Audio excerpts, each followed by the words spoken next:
जय हिंद दोस्तों, मैं हूं आपका दोस्त विजय राजभर और आप देख रहे हैं यूपी सच तक। दोस्तों आपसे बता दूं कि अभी हम पहुंच चुके हैं इस समय मऊ जिला के अंतर्गत और ब्लॉक कोपागंज चोरपा कला के ग्राम सभा के अंतर्गत में।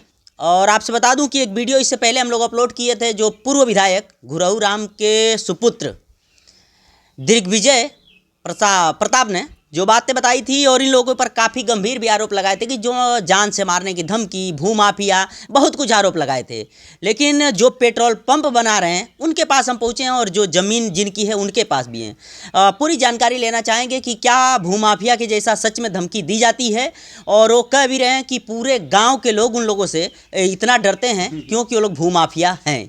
तो क्या इसमें सच्चाई है, पूरी जानकारी हम इनसे ही लेना चाहेंगे। सबसे पहले क्या नाम है सर आपका? सतीश प्रकाश सिंह। सतीश जी, क्या ये बात सत्य है कि आपके दबदबा से, आपके भूमाफिया से पूरा गांव डरता है? गांव वालों से पूरा पता कर लीजिए। हाँ। क्योंकि उनका कहना है और उनकी पत्नी का भी आपके ऊपर आरोप लगाया जा रहा है कि जो जिनकी ज़मीन है उनके डर से और जो बनवा रहे हैं दोनों लोगों के डर से पूरा गांव डरता है और हमेशा जान से मारने की धमकी दी जा रही है। फ़ोन आ रहा है हमारे पास। विधायक पुत्र है, विधायक जी के दम पर वो खुद धमकाता है। जी जी। तो सर मैटर क्या है? मैटर क्या है, हमारी ज़मीन है, आपसी वो आप प्रधानी की तैयारी करता है, हम लोग खिलाफत थोड़ा करते हैं, नहीं वोट उठ पाता है तो इसे खिलाफत कर रहा है। तो जो जमीनिया पे पेट्रोल पंप इसमें बन रहा है वो ज़मीन आपकी है? जी जी। कितना ज़मीन है? 6 मंडा है, 6.25 मंडा करीब। जी। तो इनको कैसे आप दिए हैं? बेचे हैं? लीज पर दिए हैं। लीज पर दिया गया है। 29 साल कितने दिनों के लिए? 29 साल के लिए। 29 साल के लिए। अच्छा, तो ठीक है, आपने लीज पर दिए हैं और ये बिजनेस करने के लिए यहाँ पे आए हैं। तो सर सबसे पहले अपना नाम बता दीजिए। अंकित सिंह पड़ेगा। अंकित सिंह जी, क्या कुछ कहानी है? आपके ऊपर काफ़ी आरोप लगाया जा रहा है कि आप भूमाफिया हैं, दबंग हैं, फ़ोन करके धमकी दे रहे हैं, जान से मारने की धमकी दे रहे हैं। फ़ोन की जो धमकी है तो उसका तो कुछ सच होना चाहिए जी। वो तो हम छिपा नहीं सकते हैं। और दूसरी बात कि वो डिस्टर्बिंग एलिमेंट है गांव का। अच्छा। बहुत डिस्टर्बिंग एलिमेंट। वो कहा नहीं जा सकता। आप कम से कम यहाँ पे 500 घरों का चोरपा कला में अगर वो एक आदमी को अपने समर्थन में ले लेगा तो बहुत है। एक आदमी भी उसके पास नहीं है। दूसरी बात कि विकास के कार्य में हमेशा से बाधा डालता हुआ आया है। अपने भाई के भी ऊपर हमेशा दबाव बनाता है जमीन के लिए अपने। उसके पास खुद ग्राम सभा के 10 ऐसे नंबर हैं जिसको सरकारी ज़मीन को कब्जा में रखा है। उसका एक भट्ठा है, भट्ठा भी सरकारी ज़मीन में है। दूसरी बात कि उसका जो घर है नवीन पड़ती में। अच्छा। तो भूमाफिया हम है कि वो है? हम अपने खसरा खतौनी में अपना घर, अपना पेट्रोल पंप बना रहे हैं। ज़मीन इनकी है, खसरा खतौनी भी मेरे पास है, हर चीज़ मेरे पास है। तो भूमाफिया वो है कि हम हुए। दूसरी बात कि वो इनसे यहाँ पे जितने सब लोग हैं सबसे उसका वापसी द्वेष है, बस ग्राम प्रधानी को लेकर। अच्छा। और उठता है तो 5 वोट, 4 वोट, 10 वोट पाता है, इससे अधिक नहीं पाता है। यही तो उसका हाल है। तो क्या जमीनी कागज में क्या कुछ सच्चाई है, कुछ बताएंगे? अगर जमीनी कागज नहीं रहती तो परसों राजस्व की टीम आई थी जांच करने। तो राजस्व का ग्राम सभा के जमीन का रिकॉर्ड राजस्व के पास होता है तहसील में। तो अगर नहीं मेरा जमीन होता तो हमको पंप बना नहीं देती सरकार। नहीं। आप बताइए। और कोई पागल थोड़े कि 1 करोड़ रुपया अपने ग्राम सभा की जमीन में जाके फंसाएगा।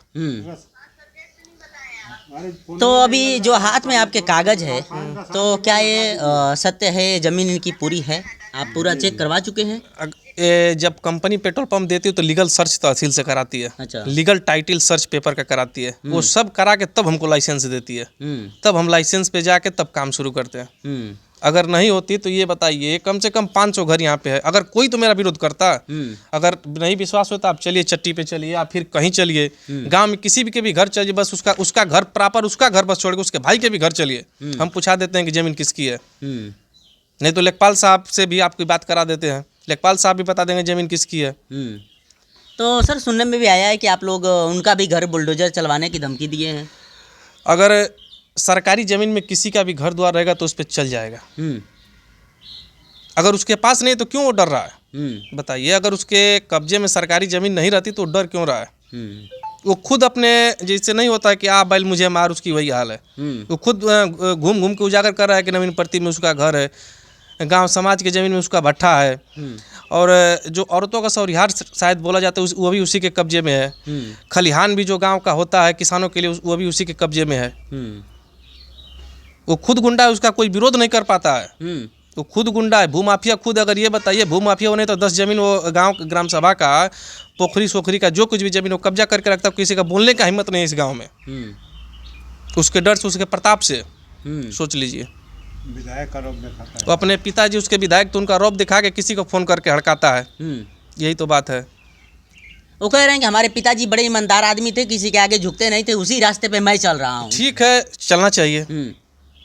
तो ये भी विधायक बन जाए। वो ईमानदार थे, हम मानते ईमानदार थे, विधायक बन गए, तो इसको भी तो कम से कम प्रधानी बन जाए। 5 वोट 4 वोट पाता है भैया, 5-4 वोट पाता है वो।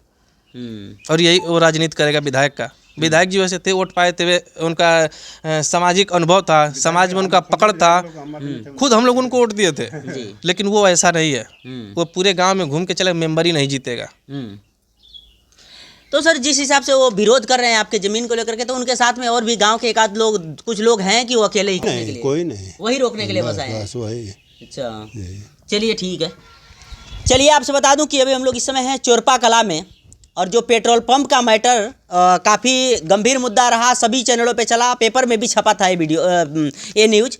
उसी को देख करके हम लोग अगली वीडियो दिखाए थे। उनके पूर्व विधायक के सुपुत्र ने जो पूरी बयान दिए थे, जो आरोप लगाए थे भूमाफिया को लेकर के, अवैध ज़मीन को लेकर के जो पोखरे में बनाया जा रहा है, उसको रोकने के लिए फुल कोशिश की है। बाकी ये रहे अंकित सिंह जी आए हैं मखना से आकर के इनसे ज़मीन लिए हैं लीज पे, और एक 29 साल के लिए, 29 साल तक यहाँ पे पेट्रोल पंप बना रहे हैं। 29 साल के लिए लिए हैं अपनी ज़मीन, इनकी ज़मीन, और लेकर के यहाँ पे बिजनेस करना चाहते हैं।